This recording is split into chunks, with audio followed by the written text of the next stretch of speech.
So welcome everyone to this wonderful session by Dr. Shekhar Mayanil.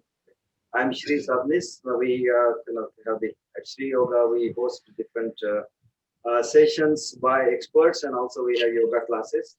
So you're welcome to join anytime. The, Again, this is a very important topic and very dear to and very critical in the current environment.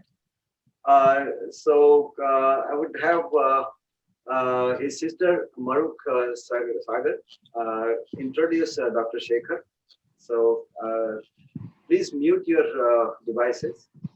Go ahead. Go ahead, Maruk. Thank you. Thanks, sir. Uh, you know, Introducing Shekhar Bhaiya is like is as difficult as anything else, because there are so many things that you can talk about. It's unbelievable the kind of knowledge that this man has gathered over the years. And I would say in actually such a brief span of about 65 years. It's just unimaginable. He's worked in so many organizations of mental health and neurosciences and helped thousands and thousands and thousands of people across the globe. His knowledge of yoga combined with medicine and his huge heart and intense desire to help as many people as possible is actually, the not only the need of the hour, but that quality itself is, something that you cannot put words to. And so we are very, very thankful and grateful to have you on board here, helping us at, a time like this. And I'm sure that every single person on the program is going to hugely benefit from your knowledge. Thank you so much, Shekhar Bhaiya. Thank you, Maruk. I greatly appreciate it.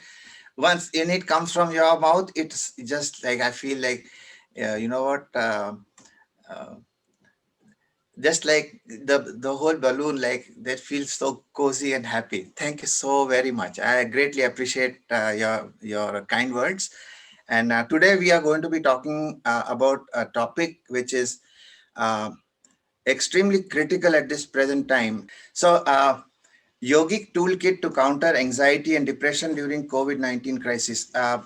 We have seen, I would say, super pandemic. I would say super pandemic is basically, super pandemic is fear, anxiety, and depression.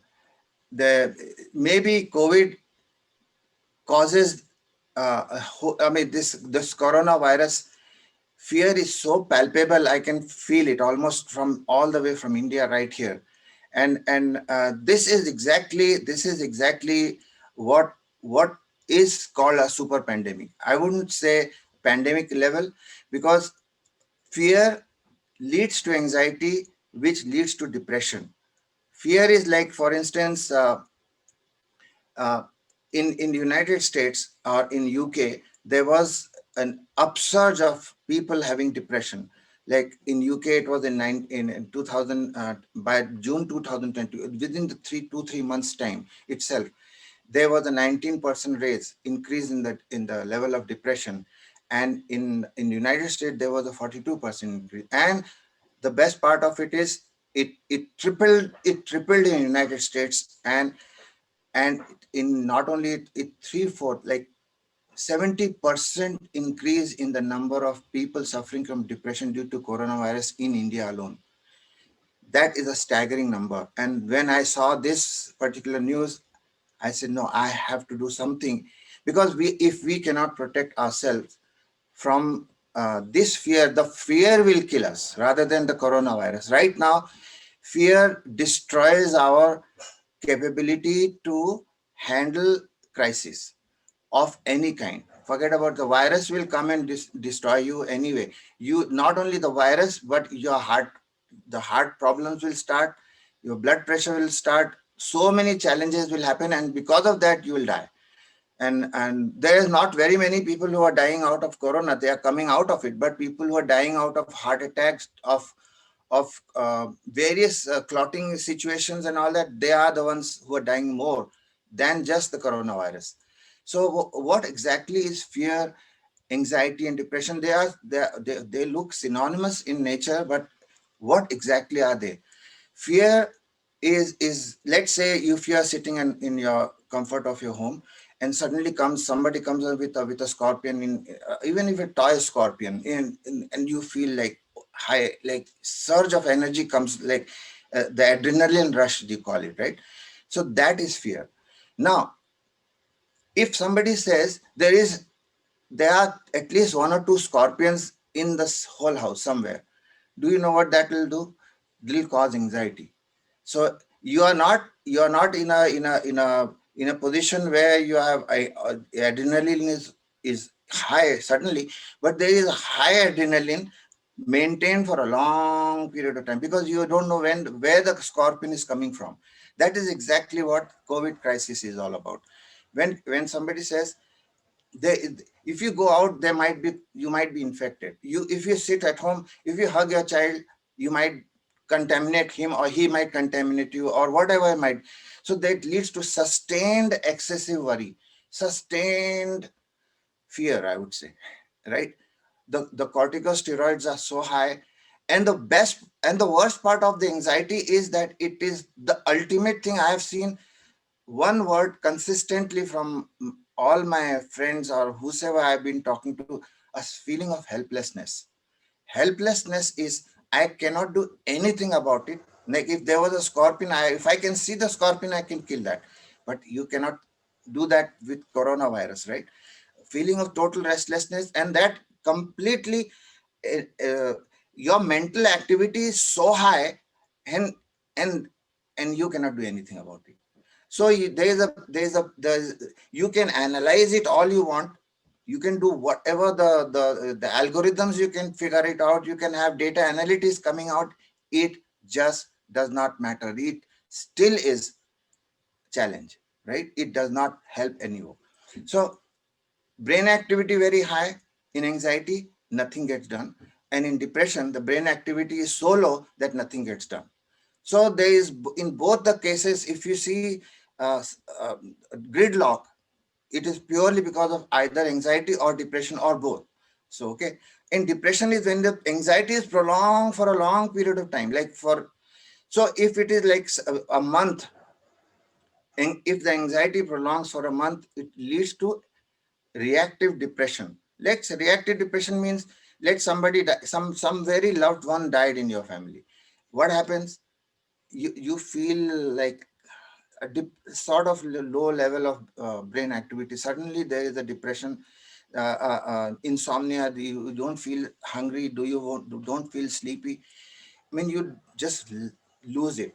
But if this 1 month period, within the 1 month period, if you are not able to cope up and come back or recoil back again to normal situation, then what happens is this reactive depression leads to endogenous depression, which means the brain wiring is all messed up now. Once that happens, it is irreversible. Endogenous depression, it is Please mute your irreversible. phone. Hello, is that okay? Yeah. So what happens is, endogenous depression is irreversible in nature. And before that, there are signs for that, signs are depression, which is reactive depression. Somebody died in the family. You see a lot of negative news in the TV channels, repeated over and over and over and over again. That leads to that leads to reactive depression. That if it is consistently maintained for 6 months, it will lead to endogenous depression, and that is not right. So in that case, it is the feeling of suicide and helplessness, and you name it, all will come, right? So anxiety is just the tip of the iceberg, you can call it. It comes from this entire feeling of disgust, getting overwhelmed with everything, getting stuck. Right now, people are getting stuck at home. They cannot go out for whatever the lack of this thing. The thing is, in this situation, what I will be talking today is of utmost importance. In fact, people like me are all over the world, and in India also. They are doing in whichever format they are doing. But sometimes people do not agree with their think the way, because they think, oh, I don't know, why should I do this? Why is there not a pill to take it and I'll be solved with anxiety? No, the pills for anxiety or depression are poisons. If there is any psychiatrist sitting there, they will agree with me. Um, Now what is happening is the regions that are involved in fear, anxiety, and depression are exactly the same regions. I have talked about Parkinson disease long time ago, where the dopaminergic neurons, the place where dopamine neurons are situated, that starts to die, and it leads to lack of dopamine inside the system and all that. But the origin of that particular um, uh, and pathology was not brain, just brain. That was the manifestation. The real deal was colon, right? Remember, colon was the real place where things were happening. Similarly, here also, in fear, anxiety, depression, the first symptoms you'll experience is loose motion in your stomach, or lack of hunger, or these are the things that starts there in the stomach or in small intestine or in the large intestine. These are the places where the manifestation is in this chakra, in this area of the brain. We call it Agya chakra because Agya means the control center of the entire body physiology and also the brain function. The entire brain functions because of that particular area. Now, in fear, anxiety, and depression, hypothalamus, this is the hypothalamus, this integrates the entire neuroendocrine system, the pituitary, the thyroid, the insulin, the glucagon, and the adrenal, and the testosterone. The entire thing is worked upon. It's controlled by hypothalamus. Amygdala is just next to it. It's just see that how close this is. It assesses fear. What is the level of fear? From 0 to 10? Is it 5? Is it 10? Or is it 1? Whatever. So that amygdala assesses the fear. Hippocampus is monitoring whether I have had this kind of a situation in my past.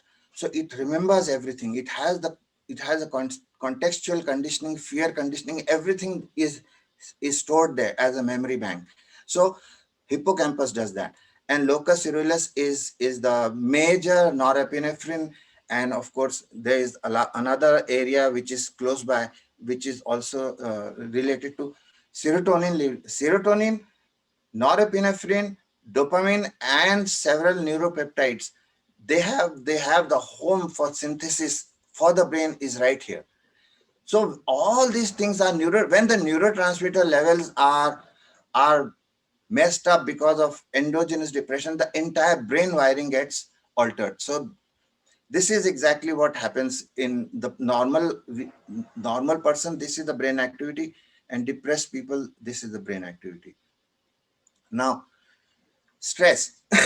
I have talked about, Maruk will remember that I had talked about strengthening the fortress within. How do you strengthen your fortress in order to tackle all these challenges?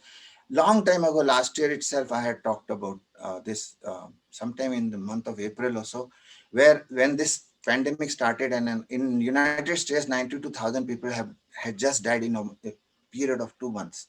So anyway, the stress of any kind, which might be life threatening, which is basically currently it is the coronavirus that is life threatening, or that leads to another level of situation where people think that we might lose the job, or what will happen if I lose the job because of this.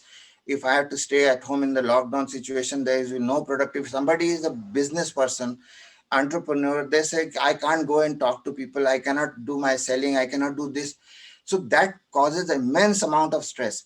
But there is a solution. That's what this topic is all about. The stress leads to increase in corticosteroids, cortisol, which leads to imbalances in this neurotransmitter system that I just mentioned, right?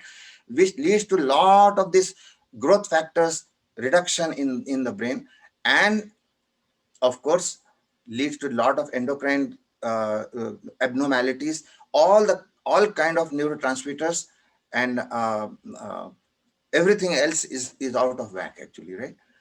And that leads to feeling of tremendous amount of depression. So what exactly happens when a stress is created? Let's say if this particular stress is coming in your life, a perceived threat. very real thing, right? What happens is, initially this particular mechanism we have inherited from our forefathers, like, I don't know, million years ago, when when the man started to walk on their feet. So that time we have inherited this. Why we have inherited this? Because there were animals there and we have to protect ourselves. So a lion's roar can cause this kind of a response in us, flight and fight response, uh, using the sympathetic nervous system. And that person used to fly, immediately run and climb the tree, because he gets the tremendous energy, boost of energy right there. Now, coronavirus is there. You can't run and sit on the tree now. You sit there. The body thinks that this is not enough. I think this fellow is not running away. He's just sitting at home. It is not enough. So let's create more uh, steroids plus other inflammatory molecules. So first time when the steroids are cortisol is released, it is extremely fantastic, good. But if we do not do anything about it, then body thinks we have to release more. So that is called cytokine storm, or you can call it inflammatory molecule storm. Of inflammatory molecule starts there, and that is dangerous. And that's why we have this. We have to balance the whole thing, and kahada and all that. Tulsi is the best thing. Ashwagandha is another wonderful thing to tackle that kind of inflammation system. Omega-3 fatty acid, vitamin C. Oh, beautiful. So these are the couple of products that are available in the market. And if somebody really are interested in the authenticity of those products, I think Maruk has them all.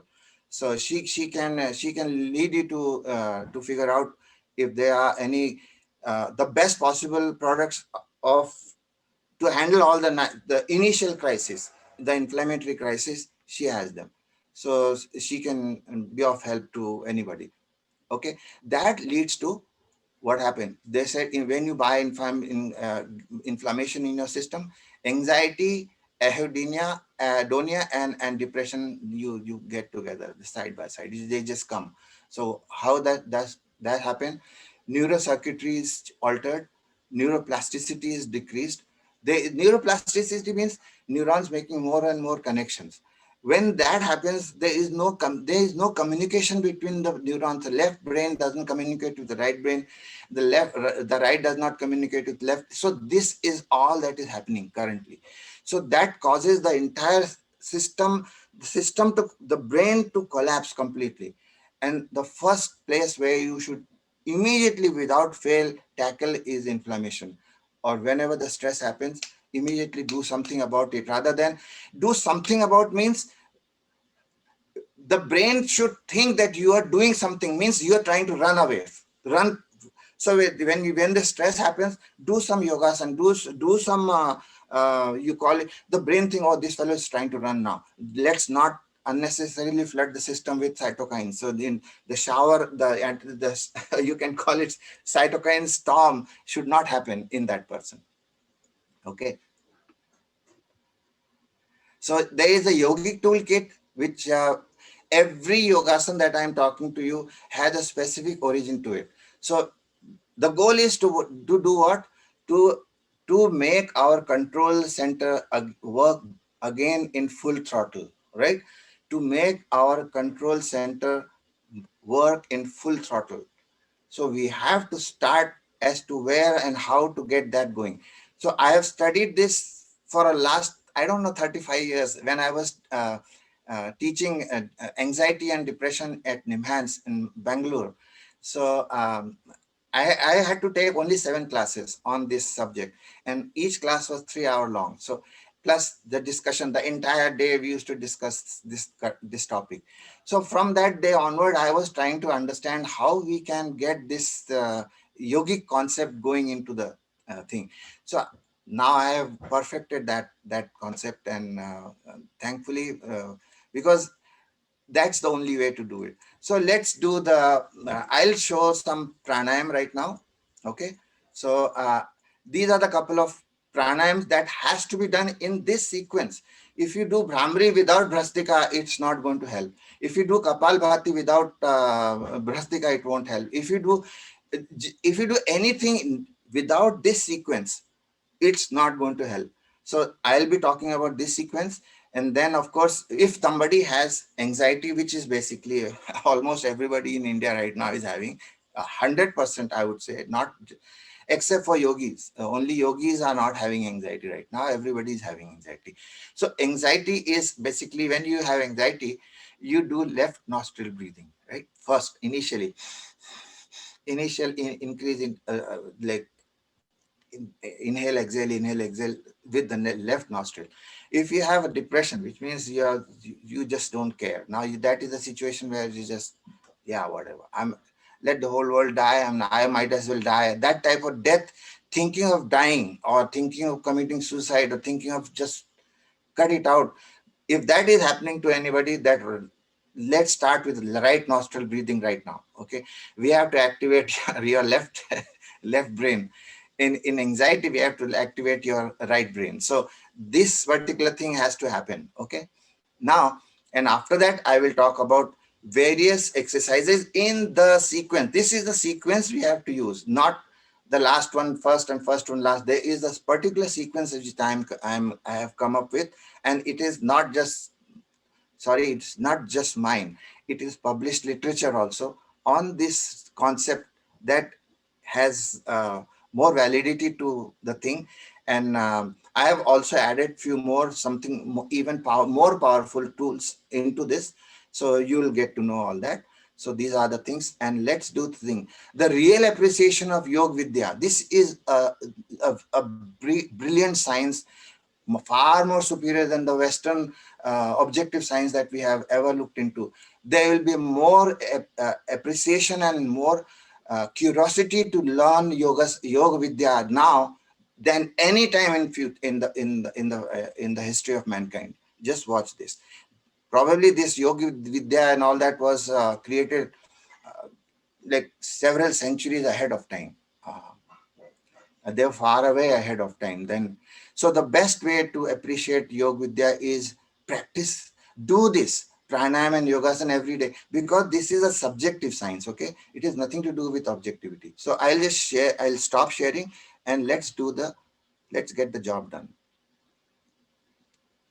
Okay, great.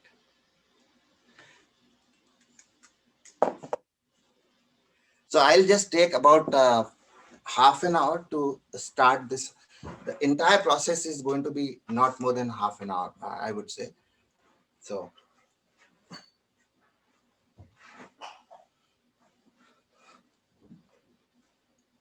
so let's sit down with if there is a possibility of you guys sitting down and in this Sukhasana position, you can do that. First is pranayam, the Bhrastika pranayam. And Sriji always teaches this protocol. I mean, Sriji does exactly what I am sharing with you. So he does this way. Now Bhrastika is like bellow, air bellow, putting in and out the air. So this is the air sac here, and you're filling it up and exhaling it, filling it up. So do this. When you're raising a hand, breathe in, breathe out, breathe in, breathe out. Now, Sri Yoga, Sri Ravi Shankar also does the same protocol for Bhrastika. Okay. Inhale, exhale. So I'll just say,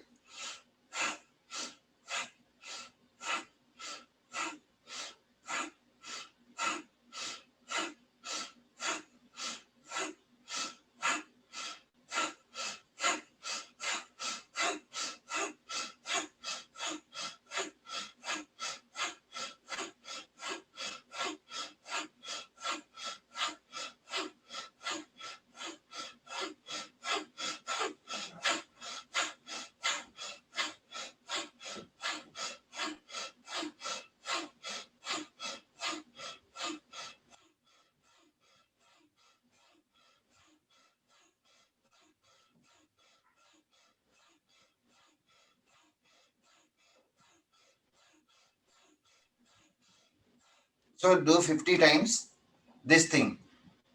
I mean, you'll feel the whole body run, like you'll feel the energy flowing in your system like crazy right now. Immediate, just this much. You will feel like as if you run like a marathon run or sprint, a 100-meter dash. That type of energy you will get with this. Then Kapalbhati. Kapalbhati is exhaling, exhaling, exhaling, right? It has nothing to do with inhalation.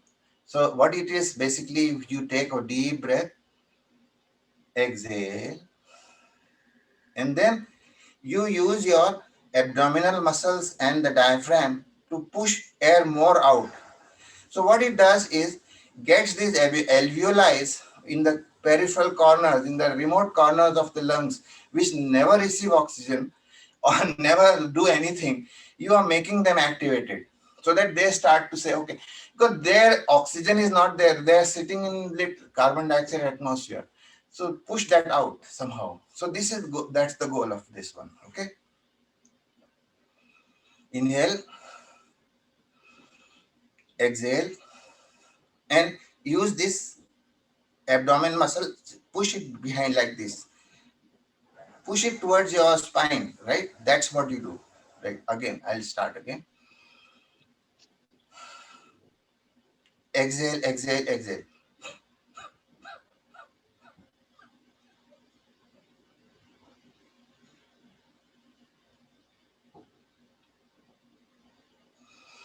So 20 exhale, again you take a deep breath,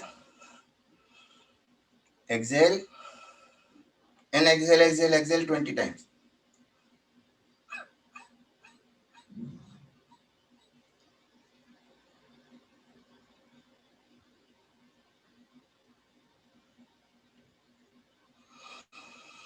Again inhale. So when you do this exhalation, automatically your inhalation, the capacity to inhale more will become stronger.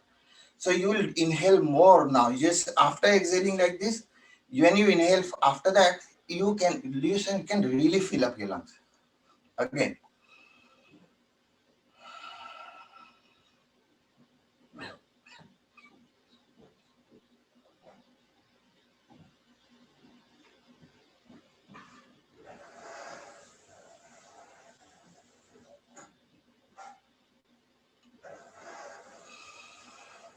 So if you do 3 cycles like that, that's good enough.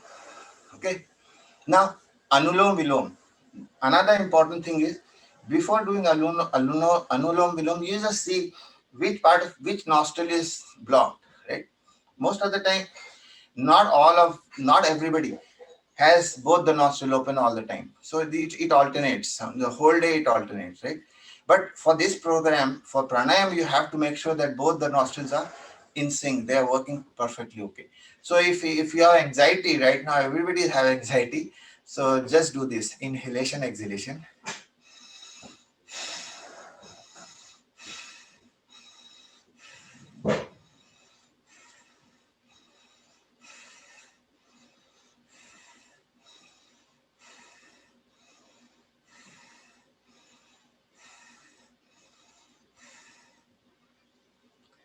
And do the balance it out with the right nostril now.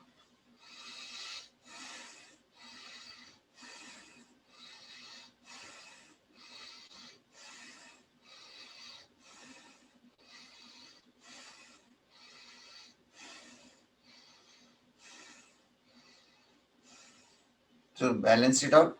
Now you'll see that both the nostrils are working okay now.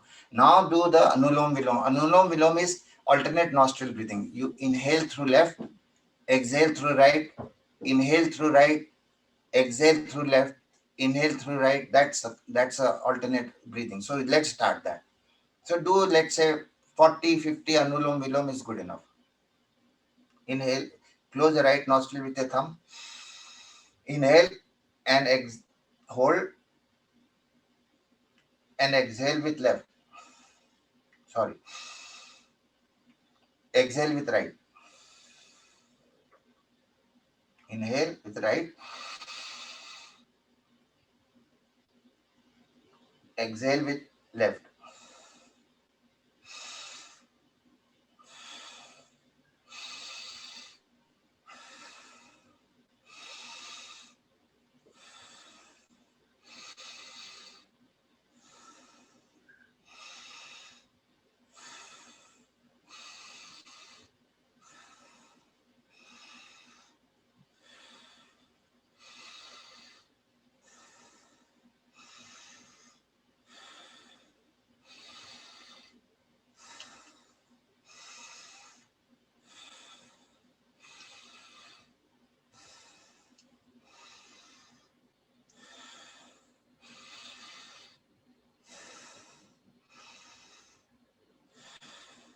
So you do 40 times inhalation each time, which means 80 total counts, right? Inhale, exhale is one count. Exhale, inhale is one count. So that way you do 40 rounds. What it does is basically balances your left and right hemisphere of the brain. So both the brains are starting to communicate now. Okay, that is extremely important for any mental issues or anything to do with brain, any brain issues, any central nervous system issues, purely is because of lack of communication between left and right. If you make that happen, then everything is perfectly okay. You will be sthita pragya, as you call it, right? Steady state. So that's what is important. Brahmari, one should never do without doing what I have just showed you. Brastika, Kapalbhati, and Anulom Vilom is extremely necessary for you to do Brahmari. Let's see if your right nostril closed right now. It's only left is working. So all the Brahmari will do is activate your right brain, nothing else. And then you become emotional and crazy.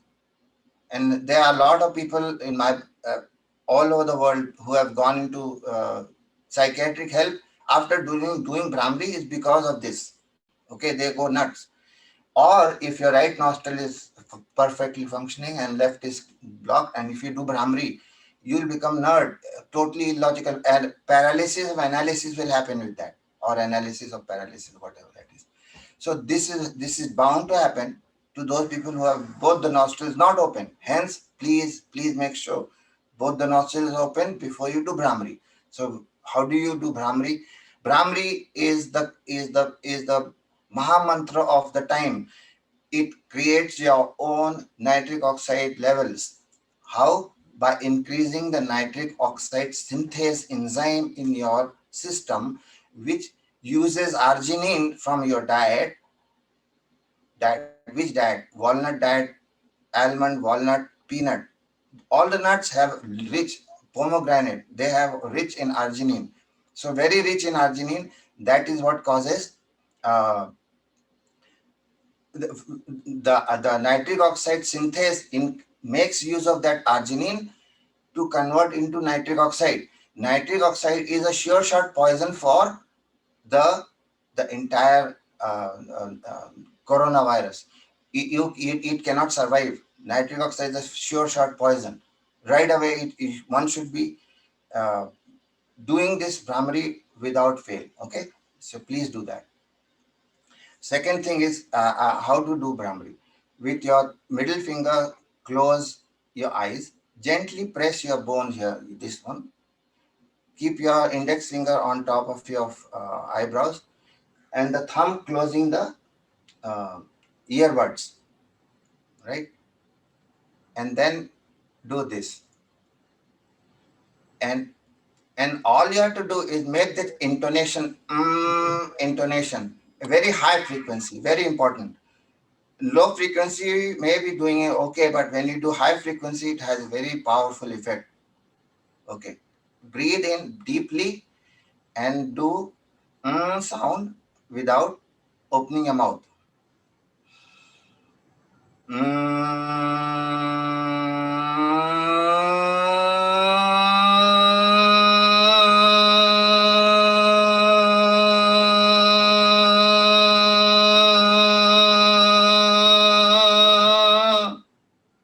Again.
your entire, no matter what, how much troubled you are, no matter what is happening in your life, it will calm you down so deeply you have no idea. Please do this. When you are totally calm, both the left and the right brain is really working in sync. They are talking to each other. When they are talking to each other, you are absolutely at peace. When you are not talking to each other, left is not talking to the right, and the right is not talking to left, you are miserable. So please do these things. Very, very important. Now, if somebody wants to do Shavasana after that, Shavasana is just lying down and in and reveling in that sound intonation inside you. Okay, like this. With hands always facing the sky. And deep breathing. Exhale with ah. Mentally, not necessarily you have to say it loud, but just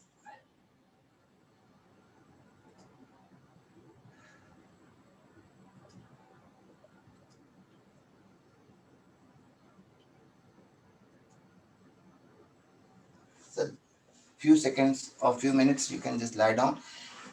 Inhale with your nose and exhale with your mouth, like that.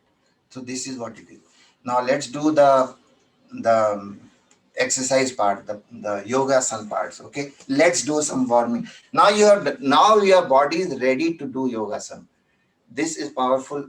Breath, all the yoga, this um, pranayam is very important before you do yoga sun. If you do not do that, it is not going to work. So initially you just do body shaking a little bit. Basically what you're trying to do is activate your lymphatics. Lymphatics is, you know what, if you have circulation, if your blood supply or all the blood circulatory system is, let's say, 10 miles, let's say, it's not much more than that. If it is 10 miles, then 20 more miles means 20 more miles is your lymphatics, but it does not have a heart. So a lot of stuff like that your immune system is doing, like the it engulfing the bacteria or viruses or doing this and that, what happens is they get stored into lymphatics. When you get up in the morning, you feel groggy. Why you feel groggy? Because the lymphatics is not drained, because it requires activity to drain blood.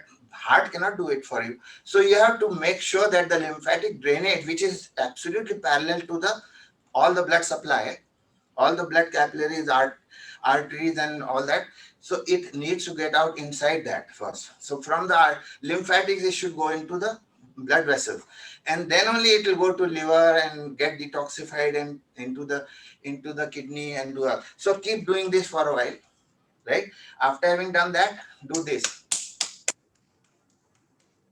again, do this, then do this. Okay, then what you do is, from your periphery towards your heart, beat it like this. Okay, do this. These are the meridians actually we are trying to tackle, right? The meridians will take over and tell the lymphatics to drain their garbage into the blood supply, blood vessels, which will be taken care of.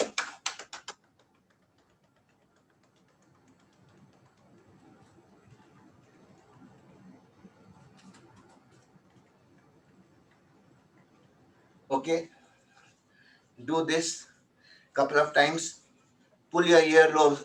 Earlobe is a wonderful thing to balance your brain activity in a real good way. Okay, do this. Once this is done, you do this.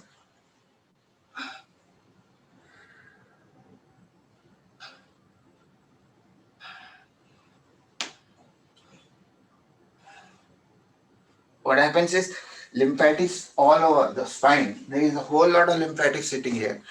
So that gets drained. Okay. This is important, very, very important. It might look like a Mickey Mouse exercise, but it is very good.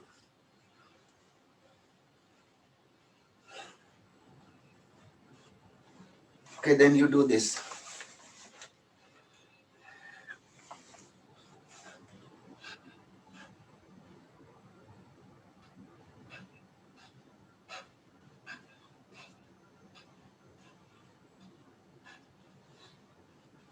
So when you're doing this, you breathe in, breathe out, breathing, breathe out. It's the rhythmic. It's a rhythm that happens, right? And then you do Surya Namaskar. So I think, is this okay for the light? Is it, you can see my face? Light is fine. Maybe you want to move a little bit further. Further, like this? Yeah. Okay. Just for sun salutation. Oh yeah, this is a sun salutation. This is Surya Namaskar.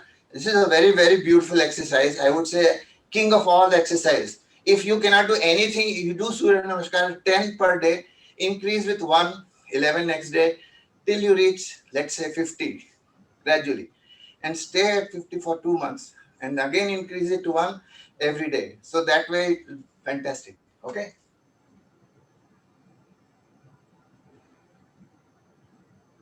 Your heart is already pumping right now because of all that good stuff that we did, right? Okay. Raise your hand and breathe in.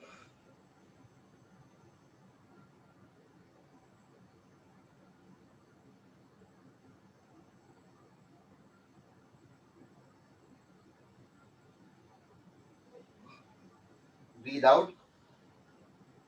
Touch your foot, palm to the floor.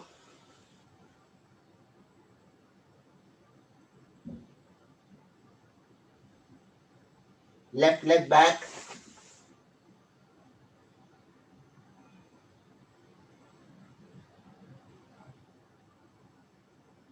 Right leg back. Plank position.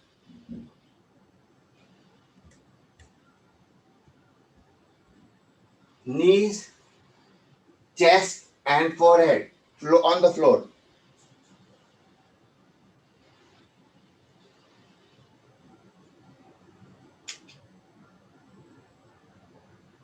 Cobra position.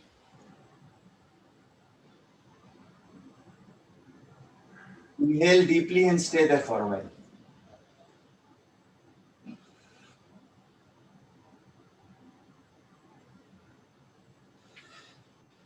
Heels touching the floor. And try to touch your chin to the chest.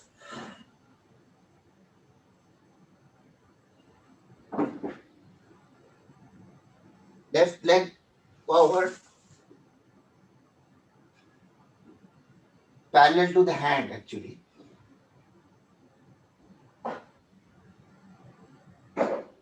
Right leg forward.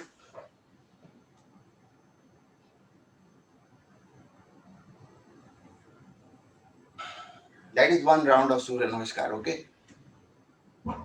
Again. Inhale.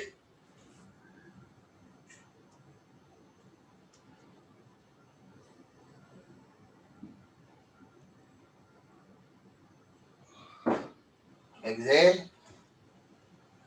Palm touching the floor.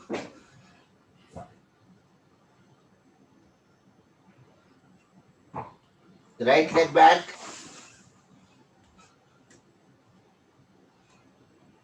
Try to touch this thighs and your calf muscles.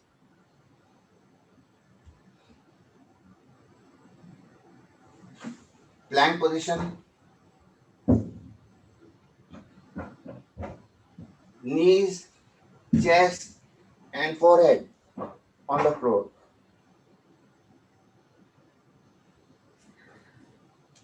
Cobra position.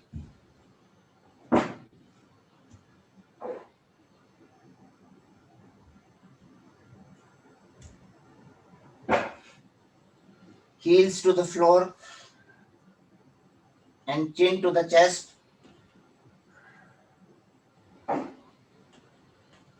Right leg forward. The same level as your hand. Touch your calf muscle to the thigh muscles. Look up straight.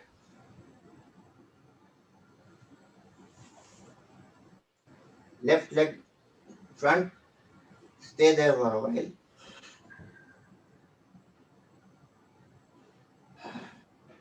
So I'm just showing 2 cycles. If you want to do 10, that's perfectly fine.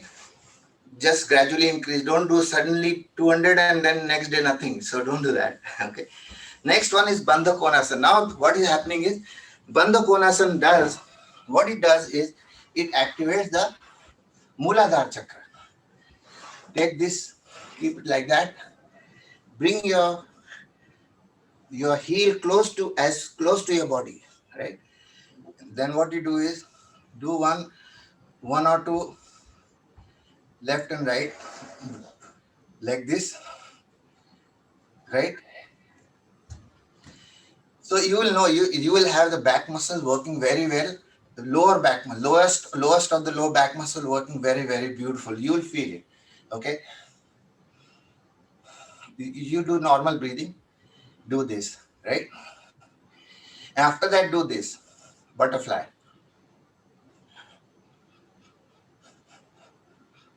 You can rhythmic you breathing. 1, 2, 3, 4, 5, 6, 7. 1, 2, 3, 4, 5, 6, 7. You can do that way also breathing.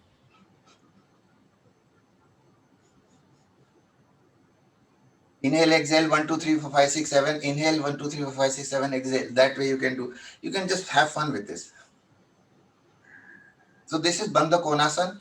Do it for 1 minute, not more than that. You do this. This is good enough. I am just showing you just exercise for half an hour, not more than that. Okay. This is Bandha Konasana. Do this. And then what you do is stretch your leg a little bit. Okay. Now what you do is you do Malasana. Malasana is basically to keep your legs close to each other, feet close to each other like this. Okay. And sit like this. Right. Okay. You started. Now what you do is take your elbows and press your knees this way so that there you go. You will know exactly where the muscles are working when you do this. Muladhara chakra activation. Right? Sit like this. Heels should never leave the touching. They should always be in touch with each other. Heels should be there. Don't do this and do this. It will affect your muscles over here. Okay. Do this. And spine should be absolutely erect and straight. As much as possible. Don't bend forward nor backward. Just straight. Stay in this position for 1 minute.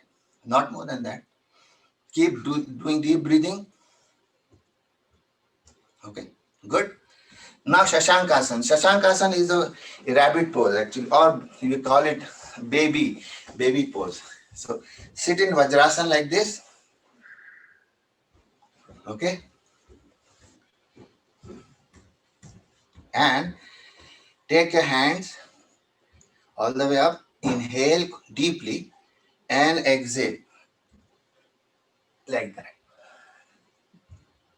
Touch your forehead to the floor.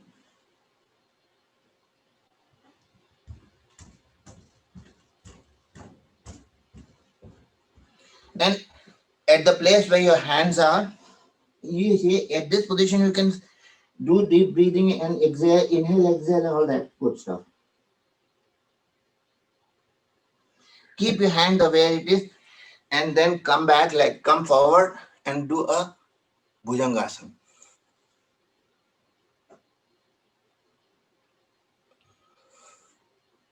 Shekhar, show it sideways. Yes, I will do that. So here you are. Lift your hand. This is your Vajrasana position. Lift your hands. Inhale. Bend. Forehead touching the floor. Bhujangasana position. So Balasana and Bhujangasana alternating.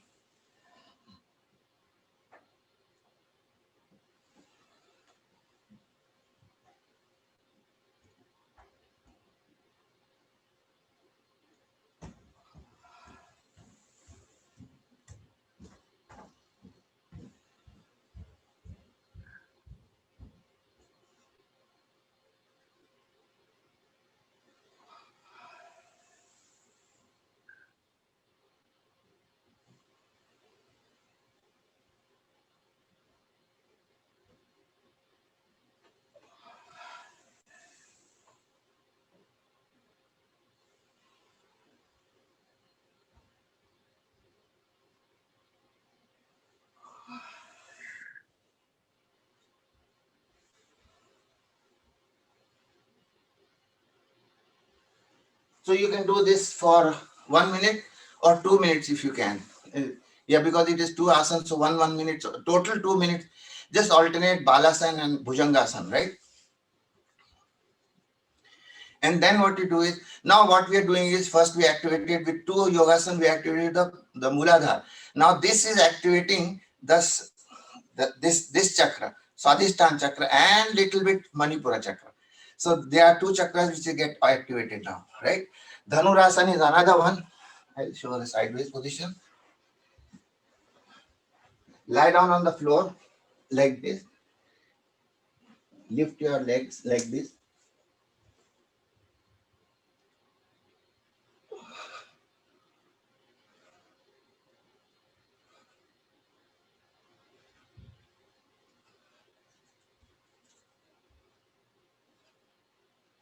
You can deep breathe, keep deep breathing like this. So you can just do for 30 seconds, it's perfectly okay.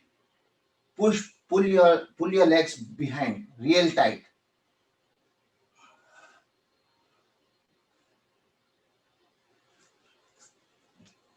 Okay. Now this is actually activating your Swadhisthana as well as Manipura chakra and little bit of Anahata chakra. So you have already added another layer of situation here, right? Now Ustrasana. Ustrasana is camel pose. So stand like this on your knees and then touch your heel like that.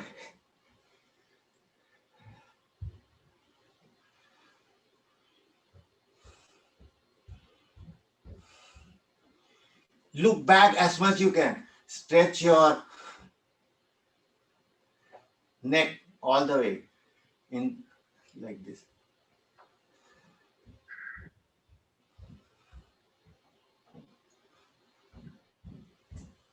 So stay there for about 30 seconds, perfectly okay. So what you do is 30 seconds to 1 minute is fine. Now if somebody having a jet lag, right, do Ustrasana, jet lag will go away. What happens is when you do this, always, there is something to, I don't know, when you bend your neck a little bit, it somewhat starts to activate your Agya chakra. Agya chakra has pineal gland also involved in that chakra, right? Pineal gland secretes what? Melatonin. So that's how it is, okay? So what we have started doing now is, with Ustrasana, what we did was, we activated the Manipura chakra, Anahata chakra, and Vishuddhi also when you do this. Plus little touch of Agya chakra, right? Good. So now let's do Setu Bandhasana. Setu Bandhasana is this.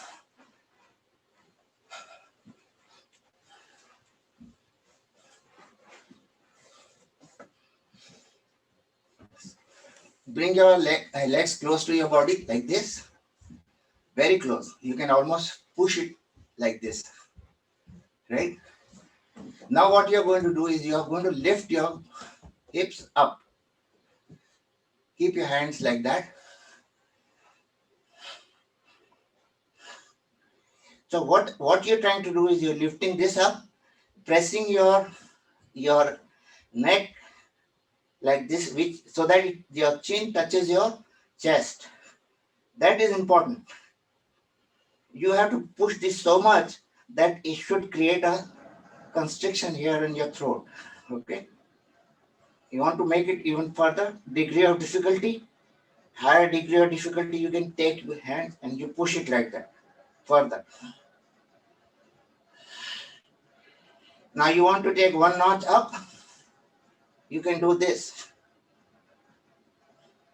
Or you can do this.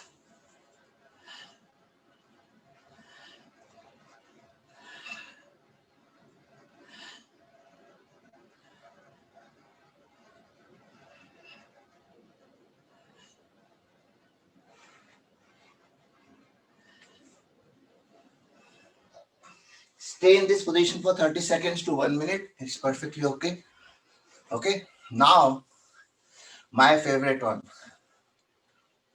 Marjaryasana.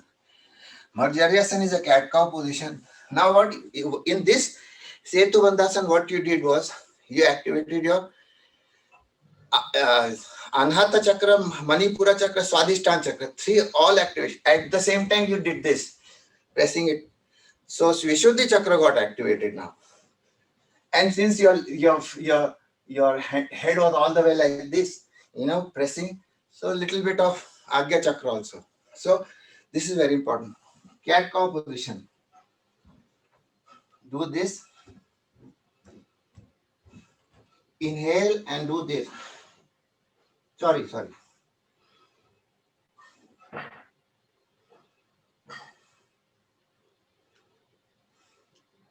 When your chest is going out, you inhale. Inhale, exhale. Inhale, exhale.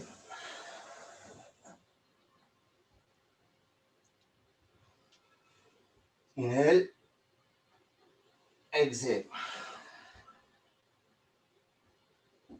So in this, what you do is, while you're exhaling it, you touch your chin to your chest, and this should be hunchback. When you're exhaling, this should go up like this, and like a slope position, right? Like that. Again, I'll do it.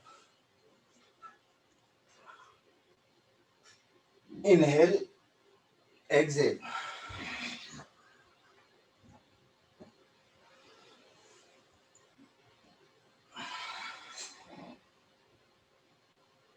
So this way you keep doing it for maybe 1 or 2 minutes. 2 minutes is fine with this. Now Veerbhadrasana leading to Anjaneyasana. So Veerbhadrasana is pose 2. Guruji does that very nicely. I'm not doing pose 3 or another variation of it. Simplify it. This is what you do is basically keep this portion and this portion perpendicular. This should be parallel to the ground. Okay. And then do this. You can face like that.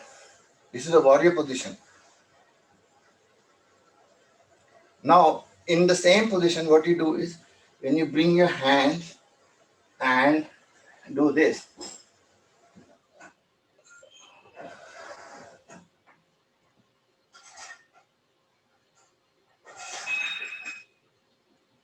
This is Anjaneya Asana. So do this. What it does, it activates 3-4 chakras at the same time. Beautiful. Beautiful.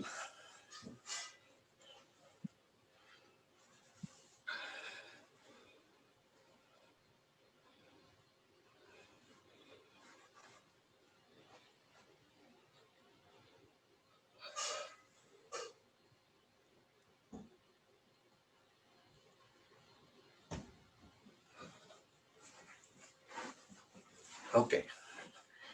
So do this. 30 seconds this side, 30 seconds that side. It's perfectly okay. Okay.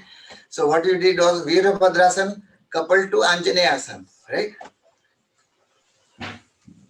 Now we are going to couple 2 more asanas. One is Sarvangasana coupled to Halasana.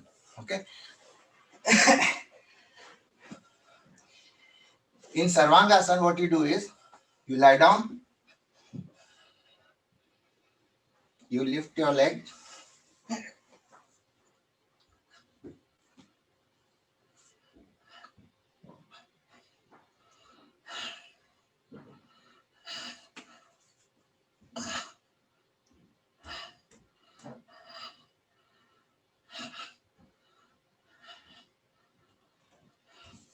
so this is Sarvangasana, okay?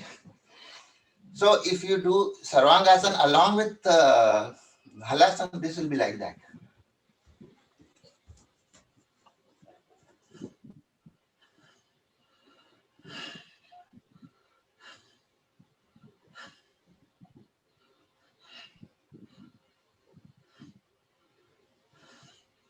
This is Sarvangasana. Now this is Halasana.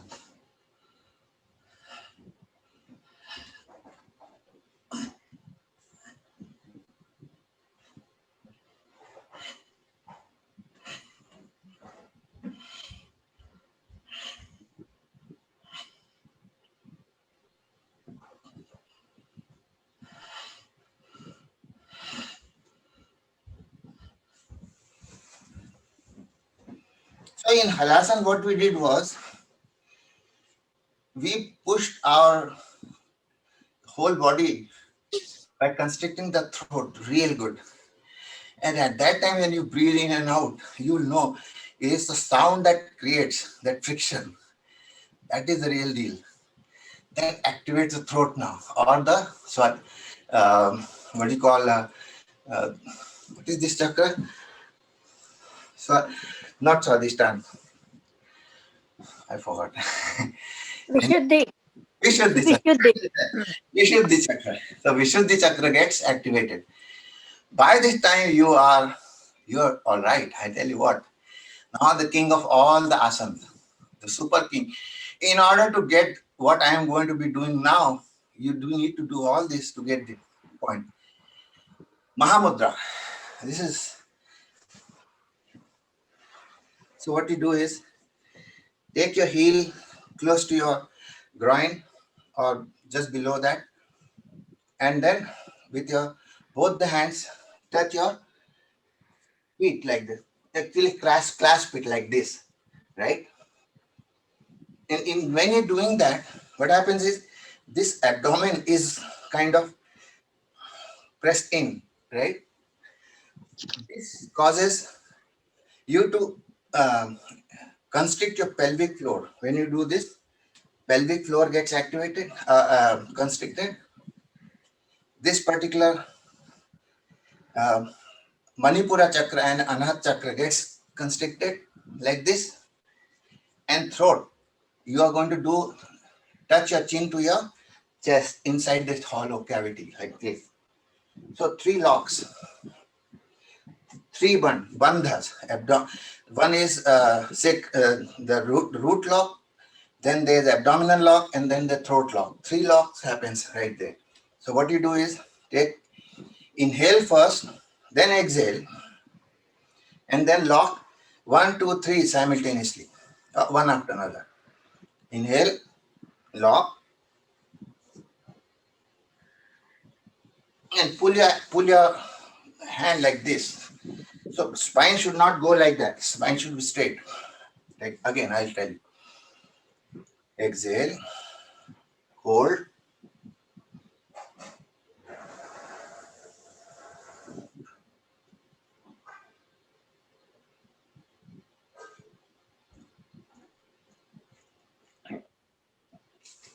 inhale again.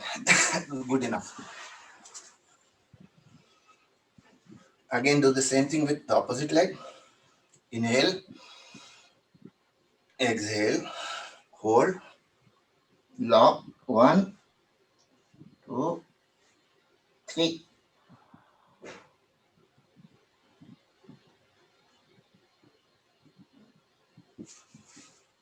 Right? Do this 20 seconds, 30 seconds at the most, not more than that. Okay, and then what you do is sit like that. That is another one.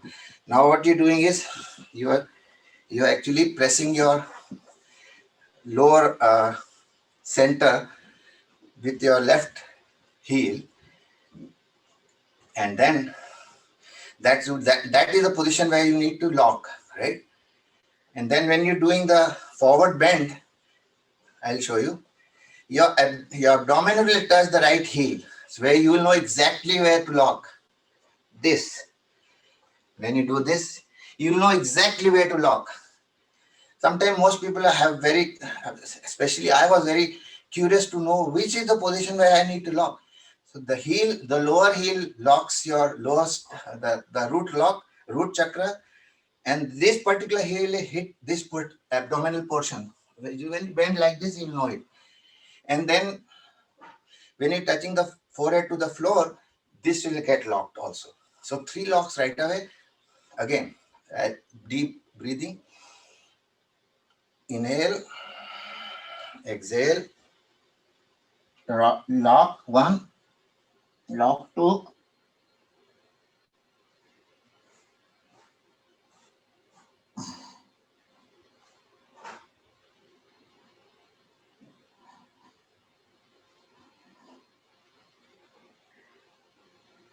open, first, second, and third.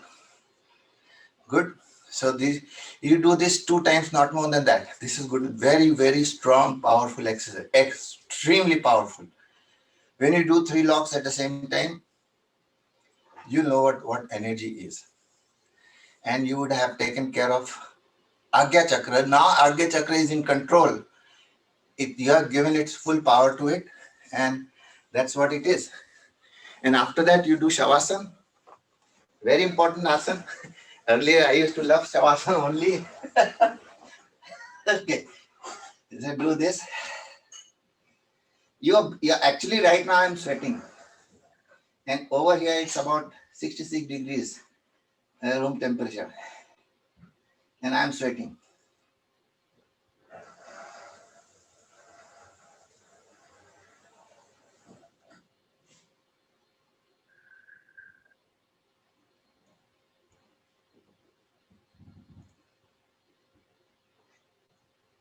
I think that's it.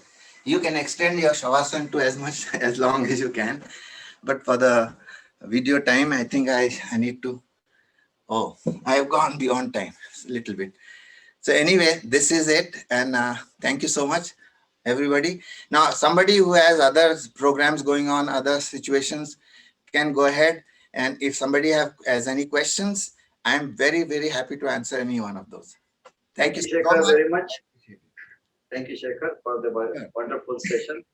And again, if you want the recording, please put your, again, if you're not on the regular distribution list, please put your email in the chat box so that I can send it to you.